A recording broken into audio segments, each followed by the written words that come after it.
ఎప్పుడైనా ఎక్కడైనా మీ చేతిలోనే వార్తా ప్రపంచం. మీ మొబైల్లో, మీ కంప్యూటర్లో, మీ టీవీలో. సాక్షి టీవీ డిజిటల్ ప్రసారాల కోసం లాగిన్ అవ్వండి www.youtube.com/sakshi-tv. సబ్స్క్రైబ్ సాక్షి టీవీ యూట్యూబ్ ఛానల్. సో అంటే దీనికి ఒక సైంటిఫిక్ విధానం అది ఉంది. అది అలవరుచుకుని చేయడం వల్ల ఏది కాకపోయినా ఒక చిత్తశుద్ధి, ఒక ఫోకస్ వస్తుంది లైఫ్లో. ఎగ్జాక్ట్లీ. డిసిప్లిన్ ఉంటుంది, దీనికి పాజిటివిటీ ఉంటుంది. అంటే శబ్దం మంత్రం అనేది మీరు ఈ ప్రపంచంలో ఎవ్వరు కూడా ఒక మనిషి తలరాతను మార్చలేరు. కానీ ఒక మనిషి తలరాతను మార్చే శక్తి ఉన్నదే మంత్రం. అది శబ్దం. మంత్రం అనేది శబ్దం నుంచి వస్తుంది. మన విశ్వంలో ఏదైతే ఇప్పుడు మన పేరు మనం పిలిస్తేనే పలుకుతాం. ఏ ఓ అంటే మనం పలకం కదా. ఎలాగ మన పేర్లు పెట్టి పిలిస్తే పలుకుతున్నాం. పేరు పలికేది ఏంటే అదే శబ్దం. అలాగే ప్రతి దేవతకి కూడా బీజాక్షరాలు ఈ శబ్దాలతో ఒక సంబంధం ఉంటుంది. దాన్ని మన పూర్వీకులు ఆల్రెడీ పొందుపరిచారు. ఇప్పుడు మనం ఏమీ కనుక్కోవాల్సిన అవసరం. మన అదృష్టం ఏంటంటే మనకి అపారమైన సంపద ఉంది మంత్రాల రూపంలో. మీరు చూస్తే రాక్షసులైనా మంత్ర సాధన చేస్తే దేవుడు వరం ఇవ్వాల్సిందే, అంతే కదా, వేరే అవకాశం లేదు. అంటే ఏంటి, దేవుడు మంత్రానికి బందీ. సో మీరు బెగ్ చేసుకోవాల్సిన అవసరం కూడా లేదు. దేవుణ్ణి మంత్ర సాధన చేస్తే మీరు అడగొచ్చు, డిమాండ్ చేయొచ్చు. సో కాబట్టి మంచి ఉద్దేశంతో మంత్ర సాధన చేసి ఆ దైవం కృప పొందటం అనేది పెద్ద కష్టమైన విషయం అయితే కాదు. రైట్. అయితే శరన్నవరాత్రులు మొదలుపెట్టిన రోజు నుంచి అమ్మవారికి ఏ నైవేద్యాలు పెడితే మంచిదంటారు హరిత గారు? ఇప్పుడు మనకి 9 రోజులకి 9 అమ్మవార్లు మనకున్నారు. ఒక్కొక్క అమ్మవారి గురించి వివరించగలరు? మనకి శైలపుత్రి ఉన్నారు. మనకి ఎట్లా అంటే బేసికల్గా అమ్మవారికి ఎక్కువ కూడా మనకి రైస్, మన అన్నంతో తయారు చేసిన పదార్థాలు ఎక్కువ ఇష్టం ఉంటుంది అనమాట. పులిహోర కానీ, పొంగల్ కానీ, పాయసం కానీ, ఇట్లాగా మనకి రైస్తో చేసినవి కానీ, లేదు అంటే కూడా గోధుమ రవ్వతో చేసినవి కానీ, బొంబాయి రవ్వతో చేసినవి కానీ, ఇట్లాంటి అమ్మవార్లకి ఎక్కువ ఇష్టం ఉంటుంది. బేసికల్గా స్వీట్ ఎక్కువ ఇష్టం ఉంటుంది. సో ఇదే అని కాదు, ఏది మనకి వీలైతే దాన్ని మనం ఎప్పుడు కూడా చేసి పెట్టడంలో తప్పులేదు. ఇప్పుడు మనం ఇది చెయ్యాలి అనగానే మైండ్ దానికి రిస్ట్రిక్షన్ అయిపోతుంది. నేనేమంటానంటే మీ దైవాన్ని మీకు నచ్చినట్లే పూజించవచ్చు.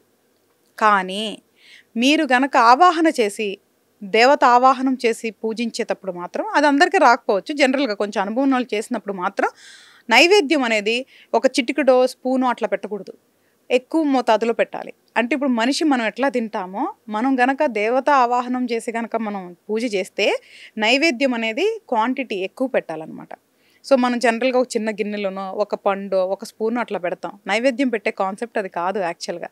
సో కంపల్సరీగా మనం ఎంత తింటామో మనం ఆవాహనం చేసినప్పుడు అమ్మవారిని మనం క్వాంటిటీ కూడా అంతే పెట్టాలి. సో ఎవరికి వీలైతే అది పులిహోర కానీ, పాయసం కానీ, మన చక్కెర పొంగల్ కానీ, గోధుమ రవ్వతో చేసింది కానీ, అట్లాగా ఏ రోజు ఏది వీలైతే అది.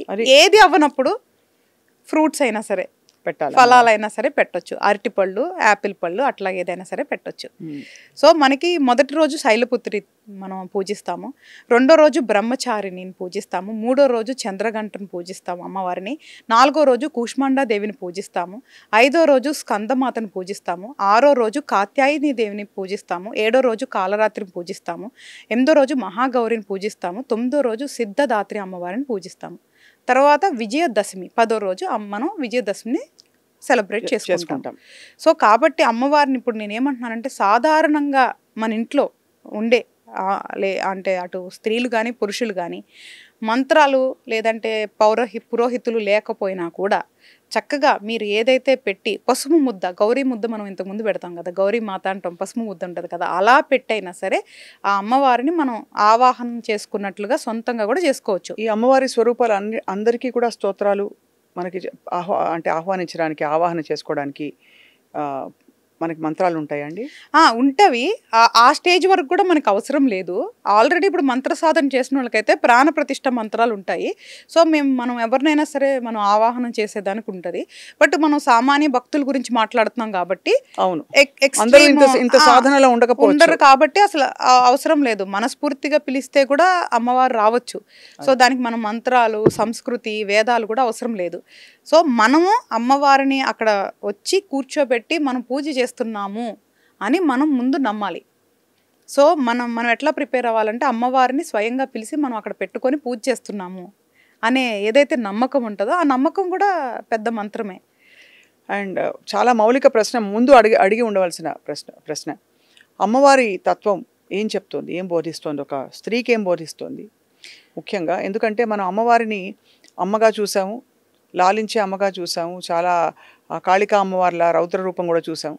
అలాగే అనేక విధాల అనేక పార్శ్వాలు సంపూర్ణత్వానికి ప్రతీకగా మనం ఎన్నో విషయాలు తెలుసుకున్నాం. కానీ అసలు నిజంగా మనం ఉండవలసిన స్త్రీలకి ఇవాల్టి రోజుల్లో ఈ కలియుగంలో అమ్మవారి సందేశం ఏమిటి? అమ్మ అంటే శక్తిగానే మనం చెప్పాము ఇందాక. శక్తి అంటే ప్రతి పని మనం చేయాలంటే మనకు కావాల్సింది శక్తి, ఎనర్జీ. సో ఈ ప్రపంచం విశ్వం మొత్తం ఆధారపడింది ఎనర్జీస్ మీదే. ఇప్పుడు ఈరోజు నేను అదే చెప్తున్నా, మనకి ఏమి ఇష్టం, ఏం చేస్తున్నాము, ఎలా బతుకుతున్నాము అనేది పక్కన పెడితే ప్రతి ఆడపిల్ల ఒక రోల్ మోడల్ లాగా ఉండాలి బేసికల్గా.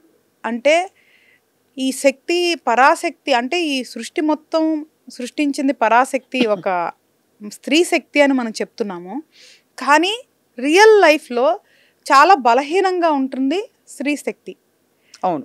సో నేనేమంటున్నానంటే మానసికంగా ధైర్యాన్ని పెంపొందించుకోవాలి, మంచి మార్గంలో నడవాలి, మంచి ఆలోచనలు అంటే స్వచ్ఛమైన ఆలోచనలతో ఉండాలి, మన బాధ్యతలు మనం నెరవేర్చుకొని ప్రతి స్త్రీ కూడా ఒక శక్తి రూపంలాగా ఉండాలి.